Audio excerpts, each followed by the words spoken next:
Vamos a meternos en uno de los temas de portada hoy en Telediario. Lo señalábamos al comienzo, un momento institucional, político muy complejo en la Argentina. Un año que en el Congreso ha visibilizado también esas diferencias, esos matices, ese debate a veces muy tenso, muy intenso que se da en la Argentina. La situación social, la realidad económica y lo que se avisora para un 2023 en el que la política será un lugar en el que confluyan todas las discusiones. Ahora, ¿eso va a incorporar a la gente en el mismo espacio?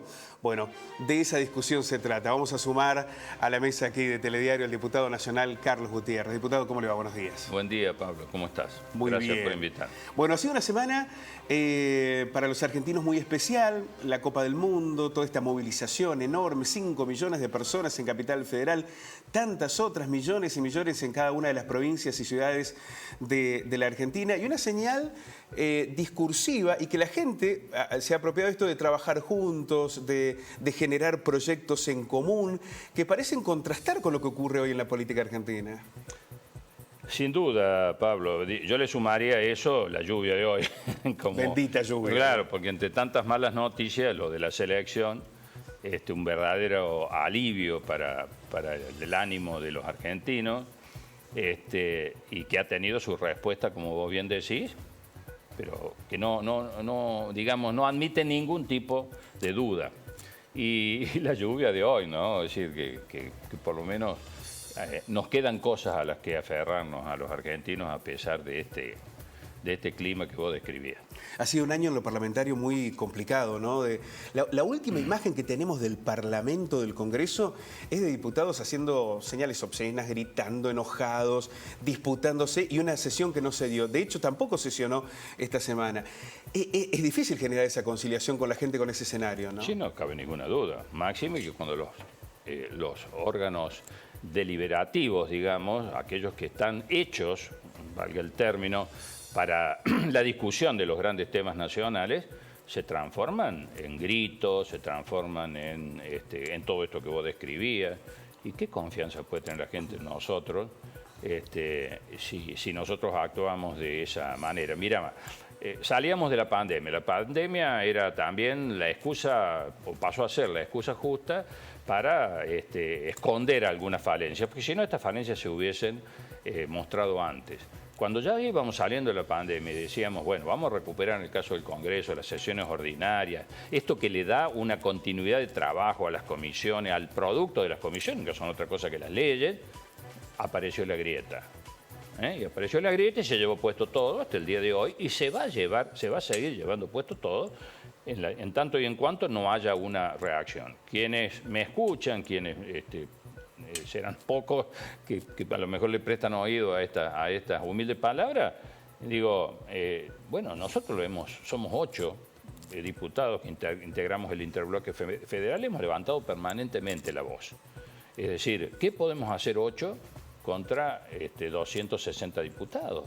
Es muy difícil así. Ahora, permanentemente nuestra... Están en la misma lógica, Cambiemos y el Frente de Todos. Pero absolutamente, es decir, de eso ya nadie puede seguir. Es decir, es como subirse a un ring donde a vos te falta el contrincante. Se te cae todo, porque tu razón de ser, tu funcionamiento está en tirar piña, pero no podés tirar piña al aire, no te va a ver nadie, no te va a llevar no vas a llamar la atención de nadie. Entonces, precisamente unos y otros necesitan estar ambos en el ring para justificar esta lógica de la grieta. Unos se quieren ya ganando la pelea sin que haya un fallo todavía de esos jueces que tienen que decir quién ganó finalmente. Y otros empiezan a ver que a lo mejor una mano final puede dar vuelta a la pelea y así estamos. Pero mientras tanto, Argentina la salida de Cristina, se hunde. ella que diga que no voy a ser candidata, ¿no modifica ese escenario? Absolutamente. Es decir, más allá de las razones, lo que hace Cristina es salirse del escenario, salirse del ring. ¿Eso lo saca Macri también? Y lo deja Macri al menos, o lo deja a su equivalente más o menos en esta lógica del permanente grito, la permanente postura, sobreactuación, como le pasa a Luis Juez en el ámbito de Córdoba, que está más en los canales nacionales que diciéndole a los cordobeses cómo va a resolverlo o cómo le va a dar continuidad a lo mucho que se ha hecho en Córdoba, a las cosas que faltan hacer en Córdoba. Entonces, cuando a uno le desaparece, vuelvo a la figura del ring, le desaparece el contrincante, se queda tirando piñas al aire. O en todo caso, si ya no se da cuenta que no puede seguir peleando solo, como loco malo, y bueno... Eso es lo que le está pasando a Juez. Entonces, no solamente a Juez, también a Macri, o a todos aquellos que han hecho de la grieta su sustento. Y del otro lado, ocurre lo mismo, que se sigue cultivando todos estos escenarios donde el insulto, el grito va subiendo de escalón en escalón, porque ya nada alcanza a sostener esta grieta. El pueblo, como lo demostró con la selección, en un número históricamente inimaginable, demostró que no entra en esa pelea. Dice claramente, bueno, esta pelea de los políticos de arriba no tiene nada que ver conmigo. Y lo expresa de una manera absolutamente sabia, como saben hacer los pueblos. ¿Y cómo se sale de con eso, la de esa indiferencia situación? más tremenda. Es tremendo que para un ministro del Interior, sí, que ha hecho toda la picardía de pararse ahí al lado de la escalerilla del avión para supuestamente que Messi bajara y lo abrazara, el otro pasa y lo mira con el famoso, che, ¿qué mira o anda para allá? Es muy triste y lo digo como alguien que cree en la política. ¿El presidente recibiera la selección? Lo que está muy mal, y habla muy mal, más allá de las responsabilidades, que no cabe duda que son las del Estado, es que una selección no pueda ir y saludar desde los balcones de la que es su casa de gobierno, la casa de su pueblo, aquí y en cualquier lugar del mundo. Siempre son odiosas las comparaciones, máximo cuando son lecciones que nos dan otros. Pero en Francia, una selección que salió subcampeona fue recibida, no con esta cantidad... Se lo cuestionó mucho a Macron. Sí. Porque se metió hasta en el vestuario. Bueno, se metió hasta en el vestuario. Si eso lo hacía Fernández... Sí, pero, bueno, ni hablemos, porque además no lo iban a dejar a Fernández, o no lo dejaron finalmente. Pero lo cierto y concreto es que está mal, sí, está mal, porque la selección debiera haber tenido las garantías y un armado de sentido común mínimo para poder llegar a la casa de gobierno, saludarlo al presidente, porque el presidente es el presidente de todos los argentinos. Más allá que nos guste o no nos guste y vamos a votar, el próximo no va a ser va a ser otro. Bueno, pero es hoy... No le generaron la condición. Por supuesto que no se la generaron. Y después, ¿cómo debía seguir la película? Con una selección que saliera sola, sin ningún político, ni tampoco el presidente, a saludar a su pueblo. Ahora, esto también se podría haber montado en los campos de Ezeiza. Tranquilamente, un escenario. También el presidente podría haber llamado a conformar un comité rápido, sencillo, donde integrara la oposición y todo. Pero decir, che, este es un fenómeno que supera el que querer sacarle ventaja, la ventajita corta, la gambetita corta, digamos, a cualquiera en particular. Entonces pongámonos de acuerdo, recibamos a la selección como corresponde, hagámosle caso y pongámosle oído al pueblo que claramente se manifestó, como diciendo, bueno, ustedes no nos dan las condiciones, nosotros hacemos nuestro propio camino. ¿Eso en qué derivó? Y bueno, en que muchísimos millones de argentinos no pudieron tomar contacto con la selección. Permíteme recuperar algo que señalaba usted, ¿no? Entre lo que es Cambiemos frente de todo, esta grieta, esta dificultad, lo que ha visibilizado estos 5 millones de argentinos en las calles y demás. Pocos dirigentes hablan de una tercera vía, sacan los pies de un lado, del otro, y ahí aparece la figura del gobernador Schiaretti. ¿Es posible construir esa tercera opción en este escenario donde o estás de un lado o estás del otro? Claro que es posible, pero hay que animarse. ¿Con quiénes? Y con todos aquellos que estén visualizando lo mismo que estamos visualizando nosotros, que está visualizando el gobernador Schiaretti, que con esta lógica de la grieta no se va a ningún lado. Yo te pregunto, y le pregunto a quienes nos ven y nos escuchan, supongamos que quienes ya se ven ganadores, es decir, la primera fuerza de oposición, Juntos por el Cambio, gana las próximas elecciones. ¿Cómo va a hacer para gobernar? ¿Le va a ir al otro día a decir a Moyano, señor Moyano, apóyeme? ¿Cuáles van a ser las condiciones y los condicionamientos que va a tener? Entonces, realmente pensar en que lo importante es ganar la elección y no pensar de que Argentina cada vez está un escalón en el subsuelo, no subiendo. Es realmente increíble que suceda. Se está apelando mucho a la cuestión judicial. Un poder judicial que nosotros lo vemos a diario, sin llegar a la institucionalidad máxima de la Corte Suprema, pero quiero obviamente hacer referencia a eso. Aquí mismo, ¿no? Hay muchísimo descreimiento a la justicia. En cada fallo, en cada hecho penal, en cada hecho... la gente descree la justicia, no confía en la justicia. Es probablemente el poder institucional con mayor descreimiento hoy en la Argentina. Sin embargo, la política está apelando muchas veces a fallos que son políticos para sacar un beneficio propio.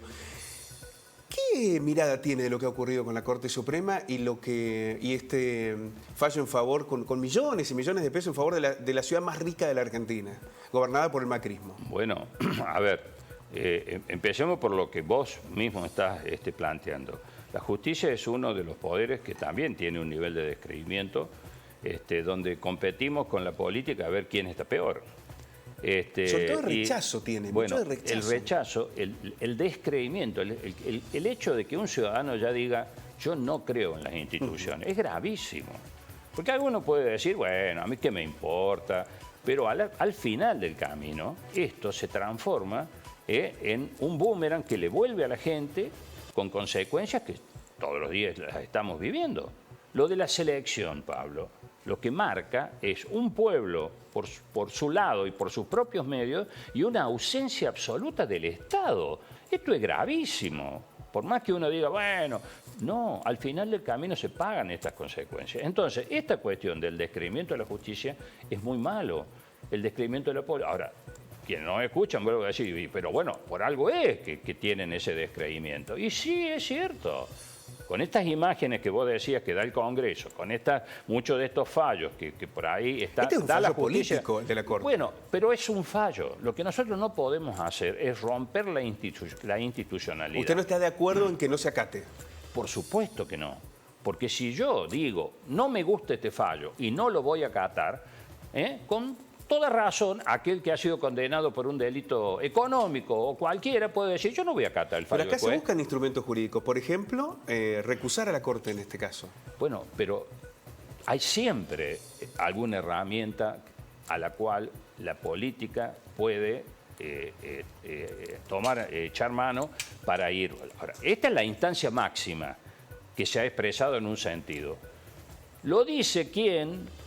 En su momento, cuando se discutió este tema en el Congreso, manifesté claramente que el expresidente Macri había, usando un dicho muy cordobés, mediante el método del arrebato caregato, le había dado, y con la excusa de la transferencia en el año 2016 de 19.500 efectivos policiales a la Ciudad Autónoma de Buenos Aires, le había dado 67.000 millones de pesos en aquel momento. No nos imaginemos, porque esa cifra sería el doble hoy. A la ciudad más rica, donde vive, bueno, donde se concentra la mayor riqueza de la Argentina. Pero no estaba mal eso, porque si yo a vos te transfiero, es como más o menos la época donde el ex gobernador Mestre le transfería a los municipios los servicios de salud, todo, pero no les quería mandar los recursos. Bueno, pero eso ha ocurrido siempre, en todos las claro, pero el problema en ese momento, y por lo que nosotros estuvimos a favor de la decisión, era precisamente que no guardaba una relación de por qué le da 67.000 y no 50.000 o no 80.000.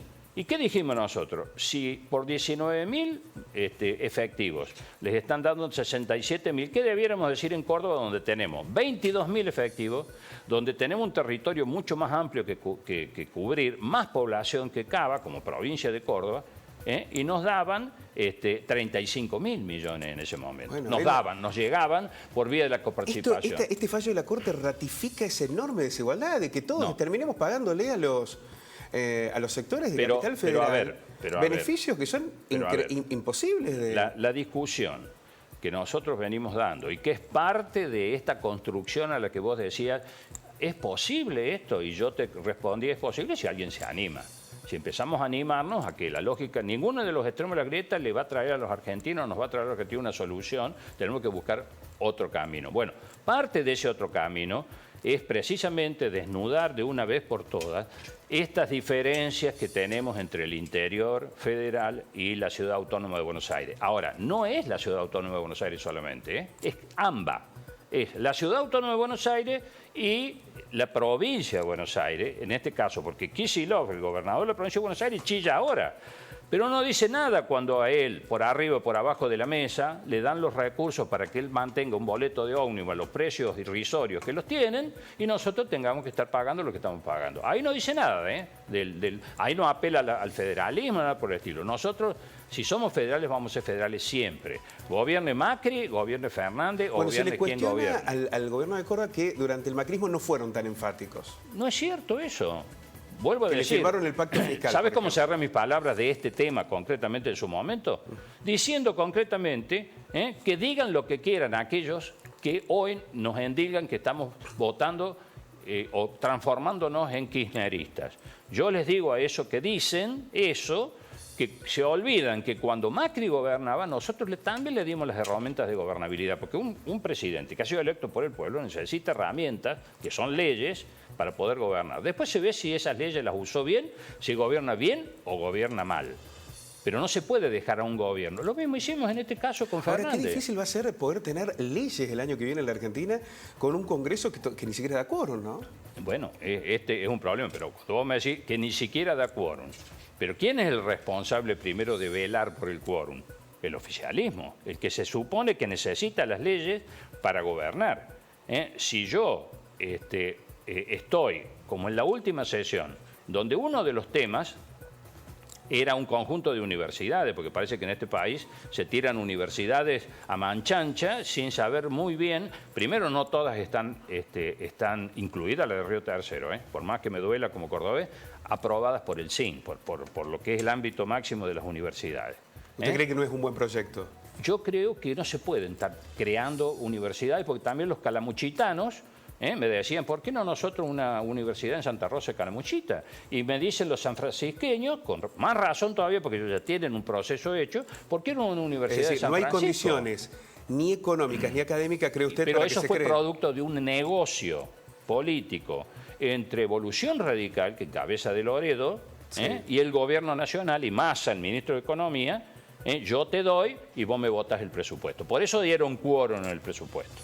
Ahora, fueron acusados mediante el discurso del presidente del bloque del Frente de Todos, le sacó la careta y dijo, ¿saben por qué estamos sentados acá nosotros? No porque seamos tontos y no sepamos contar que no tenemos los votos para sesionar, sino porque había un acuerdo con Evolución Radical, y se ve que porque los presionó el grupo Clarín, no son palabras mías, son palabras del presidente del kirchnerismo, del bloque del kirchnerismo, porque los llamó Mañeto de Clarín, porque no sé quién los presionó, ahora decidieron retrotraer. Pero había otro tema, que es mucho más grave todavía, el tema de la ley previsional. Pero el problema de la ley previsional es que Massa no la quiere, por el hueco fiscal que le significa a él como ministro de Economía, y mira para otro lado, y mejor, si una vez se cayó la sesión y no salió, y Cristina y la Cámpora sí la querían. ¿Cómo se puede buscar quórum en ese permanente que existe hoy dentro del gobierno y en la política argentina? ¿No? Leyes muy claves, la previsional, la de alquileres, la de los créditos UBA, que no salen, que no se debaten. Pero además, este Congreso lo que está ocurriendo es que no le está dando la solución a la gente. Bueno, estoy totalmente de acuerdo. Y de nada vale que yo aquí diga o en cualquier ámbito diga, yo no, No, porque quienes nos miran dicen, no, vos también, porque ustedes son parte de la foto donde en vez de discutir hacen señas obscenas o están a los gritos, si quieren agarrar las piñas en cualquier momento. Bueno, yo asumo la parte inevitable que me corresponda. Ahora, sí me queda la tranquilidad de que en todas las oportunidades nosotros, cuando ha habido que dar quórum, no nos han importado las críticas en el sentido, porque acá es, ¿vos diste quórum? Sos kirchnerista. ¿No diste quórum? Sos de Cambiemos. No, nosotros no somos ni una cosa ni la otra, pero sí permanentemente llamamos al hecho de que vote en contra o vote a favor, pero sesionemos. Bueno, quiero sobre el final pedirle dos reflexiones. Una que tiene que ver con lo social. Lo que ha ocurrido en Córdoba con los médicos ha reflejado que han salteado a los gremios, ha reflejado que las bases, primero que hay un malestar con el tema de los salarios, ¿no? La inflación ha carcomido los salarios. Y por el otro lado, también piden cuestiones estructurales de la salud en Córdoba, pero por el otro lado, trasciende a las conducciones dirigenciales, ¿no? Y este es un llamado de atención de lo que está ocurriendo socialmente. Digo, lo que ha ocurrido en Córdoba puede desprenderse de lo que está ocurriendo también en la Argentina, ¿no? Se superan, la CGT está muy cuestionada también en este contexto. Es la primera vez, sinceramente te lo digo, Pablo, es la primera vez que yo escucho un análisis tan ajustado a lo que está sucediendo. Y no es fácil llegar a ese análisis porque no todo el mundo está viendo que debajo de todo esto que vos describías con razón, de estar siendo superadas las conducciones sindicales, partamos de que aceptamos lo que recién estábamos diciendo, las conducciones políticas también. En general, ¿no? En general, el dirigente en general está siendo superado, es porque no logramos entender que además del conflicto en sí y de la justicia, mayor o menor justicia de los reclamos, hay una manera de comportarse de la sociedad, a través de ese aparatito que vos tenés ahí a tu lado, donde las redes sustituyen muchas veces y donde la apuesta tradicional del dirigente, y bueno, pero si no hay una organicidad, finalmente el conflicto se va a caer. Los conflictos no solamente no se caen, se sostienen y se organizan a través de las redes de una manera más o menos anárquica, ¿de acuerdo a quién? A la visión tradicional del dirigente en términos generales, de que sin él no se puede traccionar, volver concreto algo que anda dando vuelta anárquicamente, y no está sucediendo. Entonces, evidentemente, si ni siquiera somos capaces de leer estos nuevos tiempos comunicacionales, etcétera, etcétera, bueno, evidentemente estamos en un serio problema. Sí, y de porque esto vino para quedar, ¿no? Pero porque esto vino para quedarse. Los médicos nos han dado ese ejemplo, ¿no? Claro. Vino para quedarse, porque hay que dar, no solamente terminar el conflicto y darlo por cerrado, sino que subyace en eso todo lo que, mejor dicho, todo lo que esté sin resolver se va a seguir expresando a través de esos mecanismos. Ahora, por ejemplo, trasladando fundamentalmente el conflicto a lo que es la oferta privada de salud. Pero hoy, porque estamos hablando de salud, podríamos hablar de otros rubros. Bueno, hemos hablado con intendentes aquí durante toda la semana y nos han planteado el cierre de clínicas, ¿no? Se han cerrado clínicas. Había pueblos que tenían 3 o 4 clínicas, hoy tienen un dispensario. Bueno, y eso no se vuelve atrás, porque este es un fenómeno de concentración también en la salud, que se produce en la economía, que no se puede volver atrás. El tema es cómo solucionamos esta cuestión donde la oferta de salud se ha concentrado en las grandes ciudades.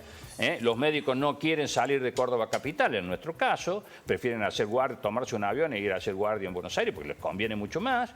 ¿Cómo lo solucionamos? Bueno, se les está pagando poco. Bueno, entonces hay que pagar bien, pero también hay que integrar un sistema de salud donde la pata pública ya no alcanza. Claro. No alcanza, hay que sumar la pública, la privada, y coordinar una oferta de salud y la de las obras sociales y demás, porque sin esa discusión va a seguir estando eso que se pone de manifiesto a través de las redes. Bueno, le hago la última consulta. ¿Cuándo se define la fórmula o cómo se va a definir? ¿Cuándo se define? Obviamente que está relacionado... La provincia, ¿no? Sabemos sí. quién es el candidato, Martín Yayol. Relacionado con la fecha de las elecciones. Cuando se establezca esa fecha de las elecciones, evidentemente para atrás se organiza todo rápidamente. Ahora, más allá de la fecha, el criterio con el cual nosotros entendemos que tendrá que decantar eso después en las expresiones, más allá de que ya está definido, obviamente, y nuestro mejor candidato para darle continuidad a todo lo que se ha hecho en estos 24 años para entonces, para el año que viene, es Martín Yarlora. Bueno, nosotros somos una coalición que nació y torció el destino que parecía inevitable en Córdoba, de que elección tras elección el peronismo perdía, cuando de la Sota se dio cuenta que no alcanzaba. Con los propios. Con los propios. Y había que ampliar. Bueno, es lo mismo que entiendo yo que vamos a hacer ahora. Entonces, hablar de una fórmula hoy es totalmente aventurado porque los propios más o menos sabemos quiénes son. Ahora, ¿quiénes son aquellos que a la coalición ya de Hacemos por Córdoba, que es mucho más amplia que el peronismo? Porque de Córdoba, porque están los socialistas, porque están todo un montón de expresiones, ¿cuánto más lo vamos a ampliar y a través de quiénes? Bueno, eso lo veremos y eso obviamente es lo que no puede definirse hoy. Diputado, quiero agradecerle muchísimo la predisposición que ha tenido durante todo el año y en particular hoy. Seguramente, y ojalá que así sea, será un año que el próximo que nos convoque al debate político, social, ojalá que sea a través de las ideas, en un escenario de mayor tolerancia, donde no se niegue al otro, ¿no? Donde podamos incorporar al otro y que eso también nos encuentre de manera periodística. Muchísimas gracias. No, gracias a ustedes y felices fiestas. Muchísimas gracias. El diputado nacional Carlos Gutiérrez, en este tema de portada que planteamos hoy en Telediario. ¿Cuántos abordajes hemos realizado aquí en la nota y que tienen que ver con temas muy tensos, insisto, muy intensos para la vida política y social de la Argentina, pero tan necesarios?